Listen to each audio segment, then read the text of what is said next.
오늘 우리가 함께 나눌 말씀의 제목은 하나님의 뜻대로 사는 우리입니다.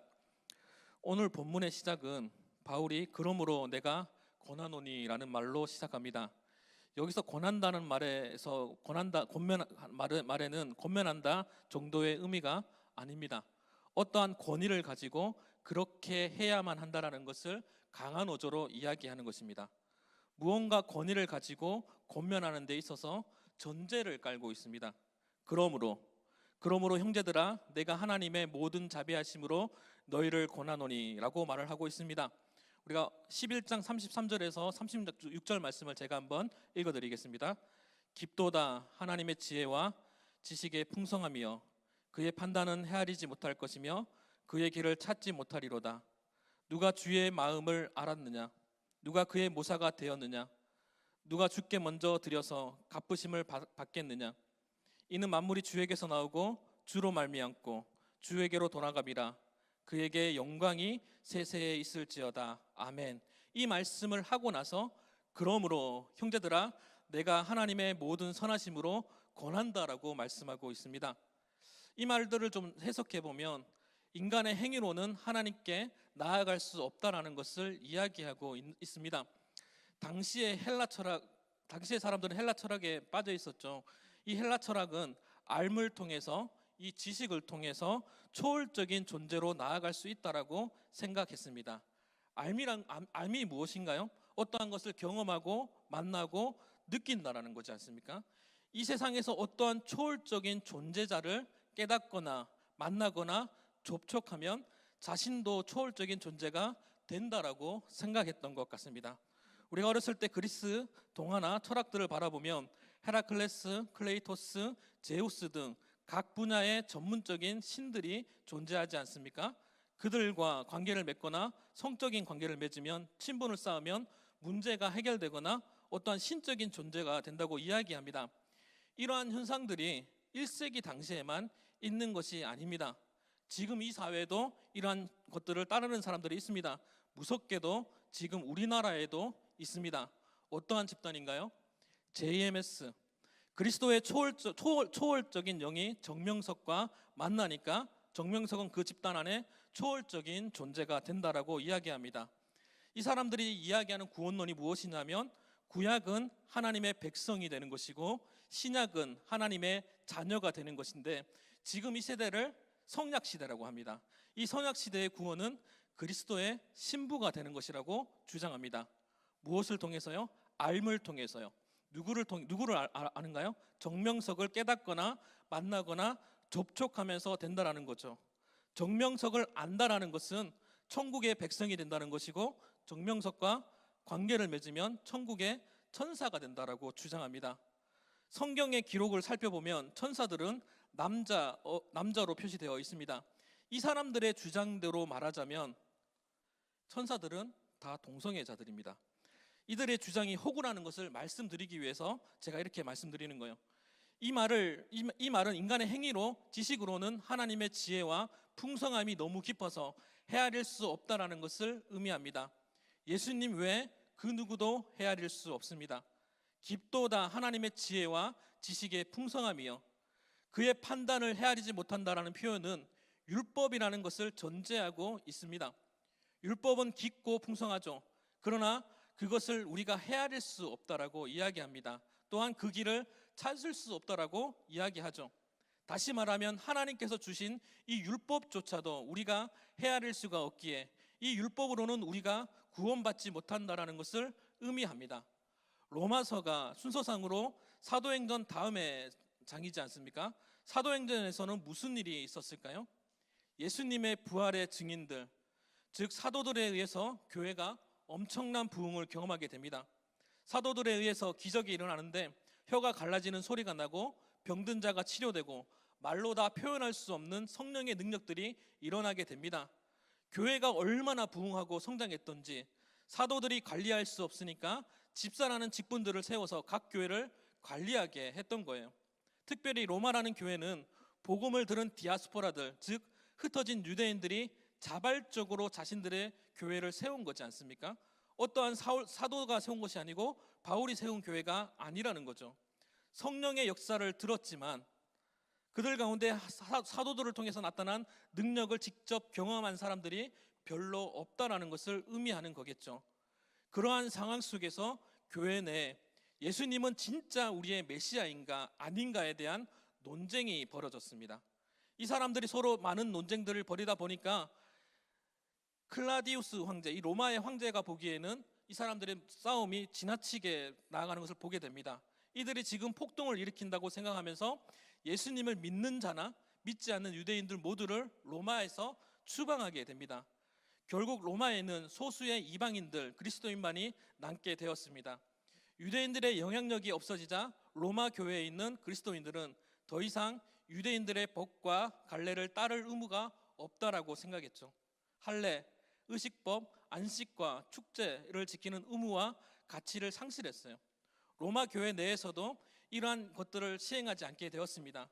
이러한 율법들이 사라지자 로마 교회는 성장하게 되었습니다. 안타깝게도 클라우디우스 황제가 죽자 유대인들이 로마에 봉인되었던 것이 봉인이 해제되면서 다시 유대인들이 로마로 돌아왔을 때 큰 문제가 발생하게 됩니다. 그들이 돌아와서 보니까 이방인들이 율법과 할례를 지키지 않고 있는 모습을 보면서 율법을 들이대면서 정죄했던 것이죠. 심지어 이방인들은 무식하고 더러우며 자신들이 아브라함 때 부르심을 받았을 때 선민으로서 받았던 할례와 모세의 율법을 무시한다고 해서 그들을 업신여겼습니다. 반면 이방인들은 그들의 율법에 얽매여 예수 그리스도의 복음을 저버린다라고 비난했던 것이죠. 그 상황에서 사도 바울이 그들에게 로마서를 기록하고 있는 거예요. 1장부터 11장 말씀을 종합해 보면 로마서 1장 17절이 종합해서 이야기하고 있는데, 복음에는 하나님의 의가 나타나서 믿음에 이르게 하나니 기록된 바 오직 의인은 믿음으로 말미암아 살리라 함과 같으니라고 말씀하고 있습니다. 우리가 1장부터 다시 한번 우리 차근차근 살펴보도록 하겠습니다. 모든 경건하지 않는 불의에 대해서 하나님의 심판이 임할 것이라고 1장에서 이야기하면서 2장으로 넘어와서 그렇다면 그 심판자가 누구냐라는 것입니다. 누구라고 말씀하십니까? 복음에는 이른 바와 같이 하나님이 예수 그리스도로 말미암아 심판하신다고 말씀하세요. 3장으로 넘어가서 유대인들이 율법을 가지고 자랑하는데 그 율법조차도 지킬 수 없는 너희들을 지적하고 있는 거예요. 할례를 받았다고 하는데 그들이 이방인들과 다를 바가 무엇이냐고 지적하고 있습니다. 율법이 있는 자나 없는 자나 다 제 아래에 있음을 이야기하면서, 따라서 율법이 우리에게 의롭다 는 것이 아니라 하나님의 의가 우리를 의롭게 한다는 것을 강조하고 있습니다. 4장에서 아브라함이 할례를 받았기에 믿음의 조상이 된 것이 아니며 모세가 율법을 받았기 때문에 그가 하나님의 사람이 된 것이 아니라 범죄한 우리를 하나님께서 하나님의 의가 불러주셨기 때문에 하나님의 징표로서 할례와 율법을 주셨다는 것을 이야기하고 있습니다. 6장까지 살펴보면 그리스도와 연합을 통해서 성령의 충만함으로 살아내는 삶에 대해서 이야기하는데요. 율법 아래에 있는 우리는 다 죄인이지만 그러나 은혜 아래에 있는 사람들은 다 의의 종이 된다라고 이야기하고 있습니다. 따라서 율법이 우리에게 구원을 주지 않는다라는 것을 분명하게 이야기하고 있습니다. 그러면서 7장으로 넘어오면서 율법과 인간의 관계를 혼인관계로 설명합니다.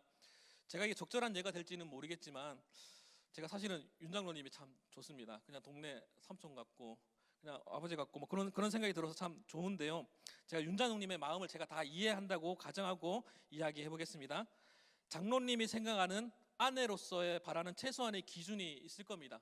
사랑하는 사람이기 때문에 기대하고 또한 사랑하는 사람이기 때문에 실망감도 있을 거예요. 그런데 송 권사님이 윤 장로님의 기대에 조금 미흡한다고 해서 탈락이 되는 건 아니잖아요.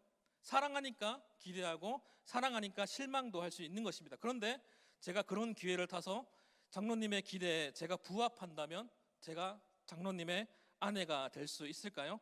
아니잖아요. 장로님은 저한테 무언가 기대하지도 않고 관심조차도 두지 않을 것입니다.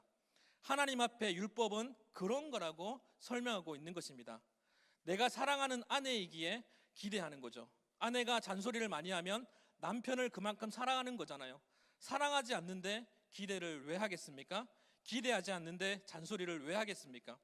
그러니까 사도 바울의 설명은 율법은 하나님의 의로부터 부르심을 받은 사람에 대한 하나님의 사랑하심에 대한 기대라는 것을 이야기하고 있는 것입니다. 하나님께서 사람을 창조하시고 심히 좋았더라고 말씀하시지 않습니까? 여호와 하나님이 그 사람에게 명하여 이르되 동상 각종 나무의 열매를 내가 임의로 먹되 선악을 알게 하는 나무의 열매는 먹지 말라. 내가 먹는 날에는 반드시 죽으리라 하시니라. 하나님께서 우리의 존재를 보시고 기대하신 거예요. 기대했기 때문에 짐승들처럼 본능에 이끌려 살아가는 존재가 아니라 하나님을 영화롭게 하는 존재로 만드신 거죠. 여전히 우리에게 기대를 하기 때문에 예수 그리스도를 이 땅 가운데 오셔서 하나님의 영화롭게 하는 존재가 되기를 하나님께서는 우리를 통해 기대하신 것입니다. 율법은 하나님께서 내가 너희를 이만큼 사랑한다, 내가 너희를 이만큼 사랑하기 때문에 내가 너희를 이만큼 기대한다라고 말씀하는 거죠. 율법의 기능이 우리를 정죄하는 것이 아니라 내가 너를 사랑하는 만큼 너희가 나에게 행동을 보여달라고 이야기합니다. 이게 로마서 8장의 내용입니다. 우리의 존재가 중요하고 이 말씀이 이방인이나 헬라인이나 유대인이나 복음으로 인해 의롭게 된다는 것을 설명하고 있는 것이 11장까지의 종합적인 내용입니다.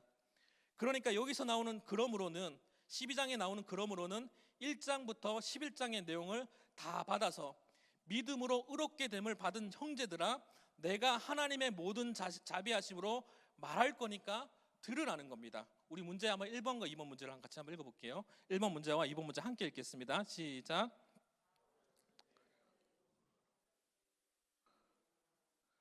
바울은 성도들에게 무엇을 본받지 말라고 말합니까? 로마서 12장 1절과 2절 말씀을 같이 읽어보겠습니다. 시작.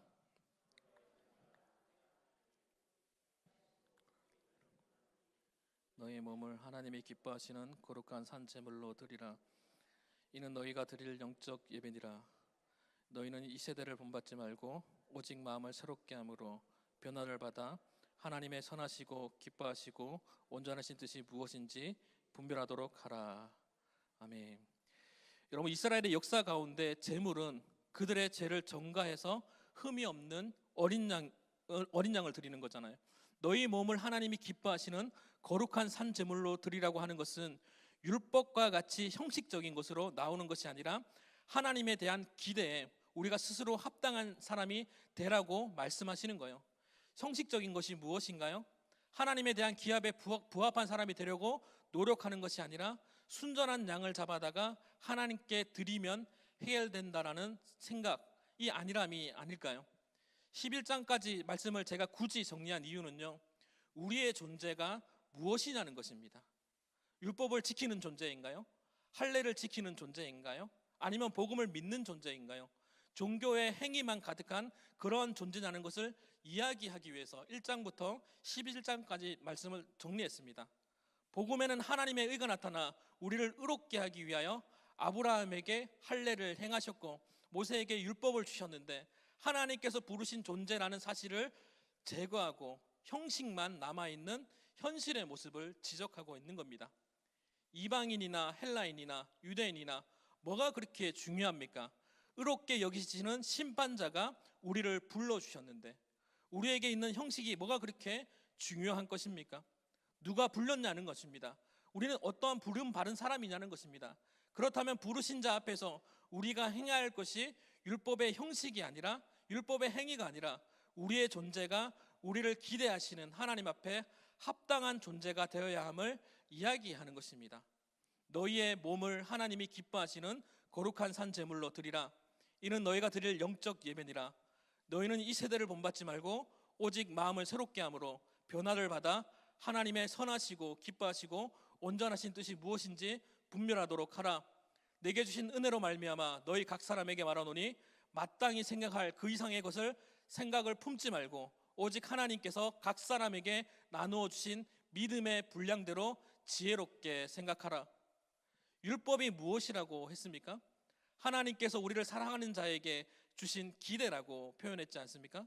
하나님이 우리 각자에게 믿음의 분량대로 불러주셨습니다. 그렇다면 하나님의 기대인 율법을 가지고 우리 자신에게 적용하며 살면 되는 것입니다. 하나님이 우리에 대한 기대를 가지고 다른 사람을 판단하거나 정죄할 필요가 없는 것이죠.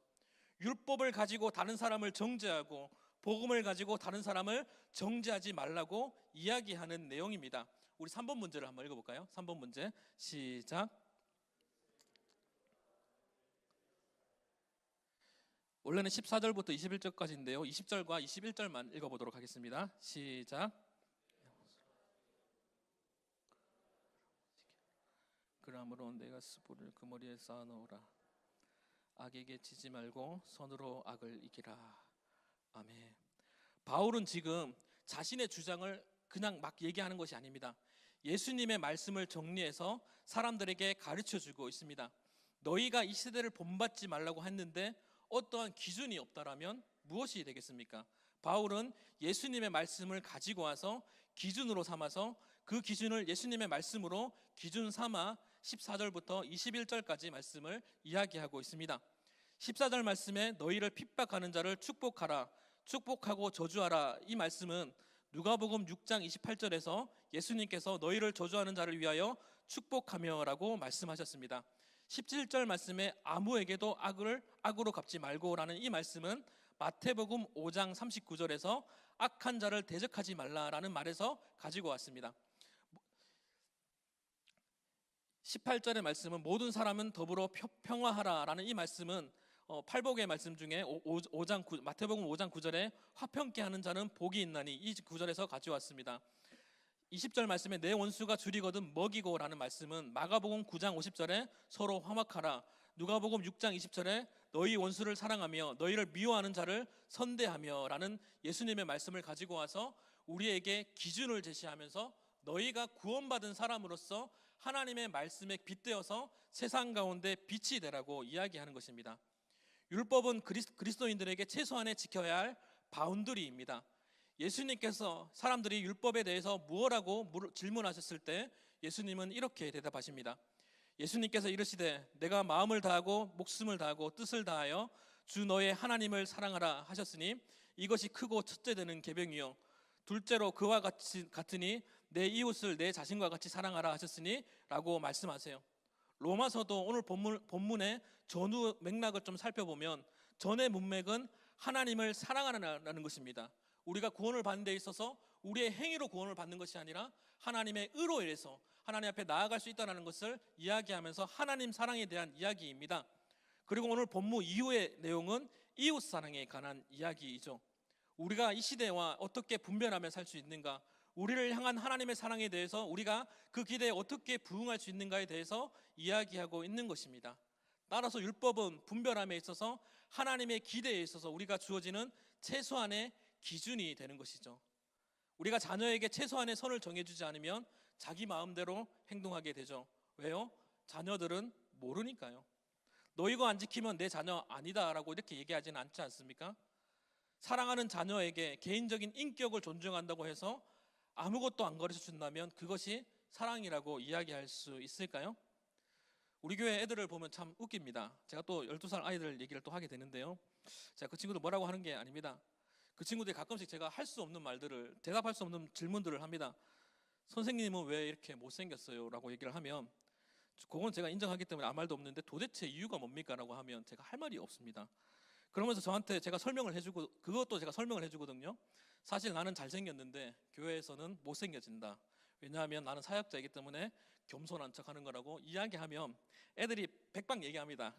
거짓말하네, 뻥치시네, 이러고 어쩌저쩌고 하면 저한테 시비를 걸어요. 그런데 그러다가 어느 순간 되면 갑자기 저한테 전사님 오늘따라 굉장히 멋있어요 이렇게 하고 있는 거예요. 그러면 반드시 이미정 집사님이 있습니다. 아니면 조승근 집사님이 있어요. 그들의 절대자가 등판하는 것입니다. 그렇다면 이 아이들이 성숙해 간다는 것은 무엇일까요? 그 절대자의 눈앞에 보이지 않더라도 말을 분별하며 할 수 있다는 것이죠. 누구를 위해서? 저를 위해서, 우리의 이웃을 위해서입니다. 지금 당장 부모라는 절대자의 도움을 받으며 자신의 도덕성을 점검하며 살아가지만 이 아이들이 이 세대를 본받지 않고 스스로 내가 이웃을 위해서 무엇을 하며 살아갈 것인가를 배워나가는 게 우리는 성숙이라고 이야기하죠. 로마서가 설명하는 절대자는 누구인가요? 예수님이죠. 우리가 예수 그리스도 안에서 복음을 받고 그 복음을 지켜나갑니다. 그러나 예수님이 당장 우리의 눈앞에 보이지 않더라도 우리는 이 세대를 본받지 말고 오직 마음을 새롭게 함으로 변화를 받아 하나님의 선하시고 기뻐하시고 온전하신 뜻이 무엇인지 분별하며 살아야 합니다. 변화를 받아, 수동태죠. 무언가에 의해서 마음이 새롭게 되었다는 것을 의미합니다. 원어에서도 그렇게 표현하고 있습니다. 성령에 의하여 변화를 받아 오직 마음을 새롭게 되었다라는 것을 이야기하는 것입니다. 우리는 어두운 세상 가운데 하나님의 부르심을 받은 세상과 다르게 살아야 하는 그러한 존재입니다. 세상은 어두움과 같고 맛을 잃어버린 소금과 같습니다. 공허함이 가득합니다. 우리는 분별해야 하는 이유는 우리의 행위로 하나님께 나아가기 위해서가 아니라 세상 가운데 우리에게 비춰진 성령의 빛을 세상으로 비춰주기 위함입니다. 로마 교회는 경험이 있잖아요. 예수님이 진리라는 사실, 아니다라는 사실을 가지고 자기들끼리 싸우고 분쟁합니다. 물론 맞습니다. 진리를 위해서 우리는 싸워야 하고 수호해야 하는 것은 당연합니다. 그러나 방법을 달리해야 했습니다. 로마는 법치 국가예요. 클라디우스가 이유 없이 유대인들을 폭도로 몰아갔겠습니까? 전혀 세상과 분별 없이 행하는 그들의 모습을 폭도라고 생각하고 다를 바 없으므로 그렇게 보여졌으므로, 그러니 그들을 잡아다가 로마에서 추방시킨 것 아니겠습니까? 그렇게 추방을 당하고도 돌아와서 다시 분쟁하고 싸우고 있는 교회의 모습을 보면서 바울이 이렇게 이야기하는 겁니다. 우리가 어떠한 존재냐? 하나님으로부터 부름받은 존재 아니냐? 그러므로 형제들아, 가만히 있어라. 내 말 들어라. 내가 하나님의 모든 자비하심으로 너희에게 말할 거니까 너희들 자꾸 너희의 형식적인 것을 가지고 싸우지 말고 너희의 몸을 거룩한 산제물로 하나님께 드려라. 지금 너희의 모습이 세상과 다를 바가 뭐냐? 좀 우리가 부르심을 받은 하나님의 사람이라면 저들과 달라야 하지 않냐라는 것을 말씀하고 있는 것입니다. 마약을 하는 저 사람들과 우리는 달라야 합니다. 사기나 치는 저 사람들과 우리는 달라야 합니다. 신천지와 우리는 달라야 합니다. JMS랑 우리는 달라야 합니다. 그래야 어두움 속에 빛이 나는 것처럼 어두움 속에 회색을 든다고 해서 밝아지지 않습니다. 형식적인 백색을 든다고 해서 밝아지지 않습니다. 빛의 자녀들처럼 행해야 세상 가운데 빛이 전해지는 것입니다. 빛이 나라면 우리에게 비춰진 빛을 무시하는 것이 아니라 그 빛을 나를 통해 비추어야 하는 것입니다. 어쩌면 우리의 형식만이 남은 우리의 모습이 있지는 않은지요. 우리의 형식이 중요한 것이 아니라 하나님이 나를 불러주심에 대해서 감사하며 세상 가운데 빛과 소금의 역할을 감당할 수 있는 저와 여러분으로 살아갈 수 있는 저와 여러분이 되시기를 주님의 이름으로 축복합니다.